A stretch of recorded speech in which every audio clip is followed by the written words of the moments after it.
Hey, everybody. Welcome back to In Broad Daylight, a solo podcast hosted by me. I'm Adam Todd Brown. It's been a while since I've done one of these. You can blame that on a combination of an unexpected dental nightmare and me waiting for word on whether or not stuff like this will still be legal once Trump takes office. Still no details on that yet. So to be on the safe side, let's travel outside the country for this week's episode to South Korea. Just a heads up, the story I'm covering today involves a lot of names that I would certainly botch if I tried to pronounce them myself. Fortunately, my wife is Korean, so when things get tricky in the pronunciation department, you'll hear her voice instead of mine. Let's try it right now. Hey, hun, who's the current president of South Korea? Yoon Suk-yeol. For now, he is, anyway. Not sure if you've all heard, but for about 6 hours this week, the nation of South Korea was under martial law. And I know what you're asking right now. How did that happen? Oh, wait, no, that wasn't your question. Your question is, what is martial law? Well, that's easy. Martial law is... I'm sorry, somehow no one knows exactly what martial law is. The simple definition is that it's an emergency measure that allows the military to take the place of the civilian government and exercise jurisdiction over civilians in the area where it's declared. That's according to the Brennan Center for Justice. And if you're thinking that definition sounds vague, you're correct. The Brennan Center also adds that martial law, quote, has no established definition, end quote, and that the law governing it, at least in the United States, quote, is complicated and unsettled, and as a result, the concept has never been well understood, end quote. So I hope that clears things up for everybody. Now, as for how South Korea ended up briefly imposing martial law this week, the explanation at least sounds a little more entertaining. This is obviously simplifying it a bit, but the catalyst behind all of this, it seems, in large part, was a $2,200 Christian Dior handbag. But to get to that point, we have to back up to 2019. That's when a man named Yoon Suk-yeol, who we'll just call Yoon from here on out, was named Prosecutor General of South Korea, which is akin to being named Attorney General here in the United States. South Korea's Democratic Party was in charge at the time, led by President Moon Jae-in. And they all welcomed Yoon's appointment to this role with open arms. But that all changed when, shortly into his reign as Prosecutor General, Yoon's office launched an investigation into freshly nominated Minister of Justice Cho Kuk. Cho was considered a liberal and was appointed by Democratic President Moon. So this clearly was not what the Democratic Party had in mind when they said they were happy with Yoon getting the prosecutor job. Before we get to how they responded, we need to talk about some of the specifics of the scandals that brought down Minister of Justice Cho. Plagiarism is a big one. Cho was accused of plagiarizing theses written by Japanese scholars during his studies at Seoul National University, and also later at Berkeley. So plagiarism, remember that one, it's important. Next is his wife, Chung Kyung-shim. Shortly after his nomination to the Minister of Justice role, she was indicted on forgery charges. When Cho was asked what should be done if his wife was found guilty, he said she should be held accountable to the fullest extent of the law. That's also important. Write that one down too. For the record, she was eventually charged on 15 counts and sentenced to 4 years in prison. And don't go thinking Cho himself escaped without facing justice. In a separate scandal, he was accused of falsifying academic records for his daughter, Cho-min, to help her get into medical school in what was called one of the most serious cases of academic misconduct in South Korean history. That scandal is the one that ultimately forced Cho to resign as Minister of Justice and eventually sent him to prison as well for 2 years. Now, a political scandal ending in someone actually going to prison probably sounds pretty foreign to those of us in the United States, but this is just how politics work in South Korea. A 2018 American Enterprise Institute article mentioned that at that point in history, half of South Korea's living ex-presidents were all in prison. And we're talking about a country that has only officially been a democracy since 1987. And that same American Enterprise Institute article mentions that the citizenry is still a little on the fence about whether they need democracy or not. Across all age groups at that time, less than 50% of South Koreans said it was essential to live in a democracy. So, while at least half of this country will be way up in arms when Trump inevitably marches his political enemies straight to Guantanamo Bay, the people of South Korea will be wondering what all the fuss is about because their politicians go to prison all the time. And sure enough, after refusing to end his investigations into President Moon's corner of the political spectrum, the Democratic Party responded by launching investigations of their own into Prosecutor Yoon and his family. They weren't able to remove him from the prosecutor job, though. Instead, in March 2021, he tendered his resignation from that gig and, shortly thereafter, announced his candidacy for president of South Korea, running as the candidate for the conservative, but also awesomely named People Power Party, which, again, might as well be an announcement that you're planning to go to prison someday.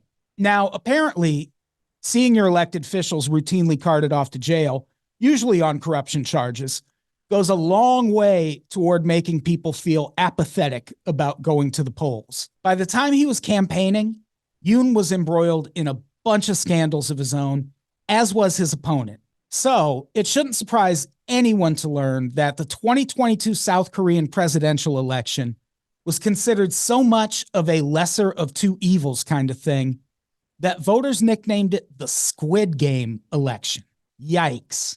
Yoon won, but by the slimmest margin in South Korean election history, 0.07%.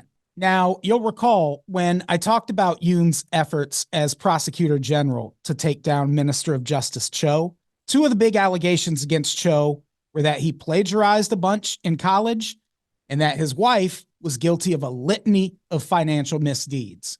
And remember, I also mentioned there were lots of questions about whether he'd let his wife be prosecuted, and he did end up letting that happen, not long before being prosecuted himself. Well, it seems like maybe Prosecutor Yoon was throwing stones while standing, shoes off, inside a big old glass house.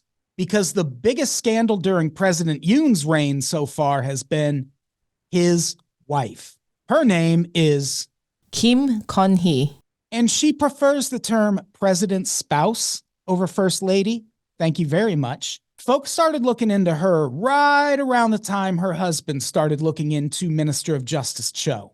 That was 2019. That same year, the media reported that Kim's house had been seized 3 separate times on account of her failure to pay taxes. That was the same year Cho's replacement as Minister of Justice, Chu Mi-hae, launched an investigation into whether Kim took kickbacks during her time working as an event planner. In 2021, it was revealed that Kim lied on her resume, claiming she had academic credits from New York's prestigious Stern School of Business that she didn't actually have. And then in 2022, remember what I said about glass houses? First Lady was accused of plagiarism over her work to obtain a PhD from a university in Korea, just like Minister of Justice Cho. But what should have been Kim's biggest scandal was brought to light in 2023. That's when, after a long investigation that also started in 2019, Kim and her mother both were found by the 23rd Criminal Division of the Seoul Central District Court to have participated in a stock manipulation scheme meant to inflate the value of a Korean company that is very confusingly named Deutsche Motors. And that brings us to Glass Houses Part 2. You'll recall that Minister of Justice Cho was adamant that his wife should be punished for her crimes. Well, when it came time to take his own wife to task, former Prosecutor General turned now President Yoon said nothing. And his Justice Department cleared his wife of all charges. This, even though others who were involved in the same scheme in the exact same way were charged. Needless to say, the former prosecutor who went after a guy's wife, refusing to prosecute his own wife, is a terrible look, and it sent Yoon's approval ratings into the toilet. But somehow, this still isn't the scandal that sent the country of South Korea to the near breaking point it was at earlier this week. In November 2023, a left-wing YouTube channel called Voice of Seoul posted footage filmed right after President Yoon took office, showing First Lady Kim accepting what the opposition party claims was a bribe in the form of a $2,250 Christian Dior handbag from a Korean-American pastor named Cho Kuk. Turns out he was secretly filming her with a camera embedded in his watch. Oops. Now, according to an outlet called The Diplomat, which focuses on Asia-Pacific news, the public reaction to this incident was kind of ho-hum at first. Again, South Korean politics are riddled with way bigger scandals than this all the time. But that changed after President Yoon and First Lady both just straight up refused to talk about this video. He didn't mention it at all after it happened. At first, but within Yoon's party, there was lots of concern about the impact all of these First Lady controversies would have on the general election that was slated for April 2024. So, to quiet things down a bit, on February 7th, President Yoon addressed the handbag scandal in a pre-taped TV interview. Unfortunately for him and his political future, it backfired tremendously. He claimed that the video was all a left-wing scheme to make his wife look bad, which it totally was. But that didn't change the fact that she did take that handbag, and doing so, bribe or not, that was a violation of South Korean law. In the interview, President Yoon, for all intents and purposes, just reiterated the same defense his party had been making since the scandal broke. Meanwhile, a poll conducted before the interview showed that the public mostly just wanted a formal apology from the First Lady. Instead, they got an apology from no one, not from her or the president, and calls for a formal probe into the matter were ignored by the Yoon administration. The authors of the Diplomat article I just mentioned say they penned an editorial in March about how Yoon needed to address the handbag scandal in a more substantial way, or there were going to be huge ramifications come election time. But that editorial was rejected by a major news outlet for lacking hard evidence. That's too bad for the president, because it seems like they were right. In those April general elections, the opposition Democratic Party took 175 of the 300 seats in the National Assembly. After that, they set their sights on making sure Yoon became the lamest duck in lame duck presidential history. The pressure to make sure his wife faced punishment of some sort was ratcheted way up, especially when another scandal involving her influencing the selection of People Power Party candidates came to light not long after the election. The opposition also tried to impeach 3 of Yoon's top prosecutors, but their biggest blow to his future plans came just last week when the opposition majority in Parliament voted to cut almost $3 billion from the president's 2025 budget. Even though he framed it as a threat from North Korea, it was almost certainly that budget cut vote that President Yoon was referring to when, on December 3rd, he declared martial law in an effort to put down, quote, anti-state forces, end quote, that needed to be eliminated quickly to, another quote, normalize the country, end quote. The declaration was so wild and unexpected that opposition leader Lee Jae-myung. thought the video of Yoon making the announcement was a deep fake. Here's a quote from an interview he did with CNN. "I was lying in bed with my wife in our home when my wife suddenly showed me a YouTube video and said, 'The president is declaring martial law.' I replied, 'That's a deep fake. It has to be a deep fake." End quote. Part of the declaration called for the suspension of all parliamentary activities, which President Yoon tried to enforce by stationing soldiers at Parliament building entrances. Unfortunately for him, the opposition party responded with a resounding, "What are you going to do? Shoot us?" and forced their way into the building to vote on the matter anyway. That made for lots of movie-style action, like when the Democratic Party's 35-year-old female spokesperson An Ki-ryung. grabbed a soldier's rifle when he pointed it at her. Meanwhile, Democratic Party leader Lee posted video to TikTok of him scaling a fence outside the Parliament building to get inside. 190 assembly members made it in and launched into an immediate debate on the martial law declaration. While debating, soldiers supporting the martial law order broke into the Parliament building, but parliamentary staffers barricaded entrances and stopped them from reaching those debating lawmakers. Nice! When it was all said and done, the martial law declaration was rejected by a vote of 190 to 0. 6 hours after announcing it, President Yoon lifted the order, and then everything went back to normal. Just joking. Now, everyone, including leaders within his own party, are calling for Yoon to be jettisoned from office immediately. All 6 opposition parties filed impeachment motions with plans to vote on them within days.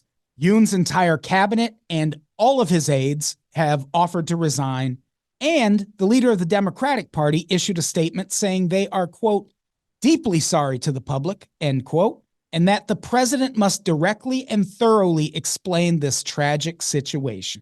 They also called for anyone who supported the martial law declaration to be held accountable. To force his hand a little, South Korea's largest labor union, the Korean Confederation of Trade Unions, went on indefinite strike until Yoon resigns. And of course, protests demanding Yoon's removal from office broke out all across the country. By the time you watch this video, there's a really good chance Yoon Suk-yeol. is no longer the president of South Korea. So I'm no political expert or anything, but I think he and his wife should have just apologized for that handbag. It seems like at least some of this could have been avoided if they just did that. And hey, that's the episode. Thanks for watching or listening, however you're doing it. Please like and subscribe and leave nice comments and all of that good stuff. And goodbye, everybody. I love you.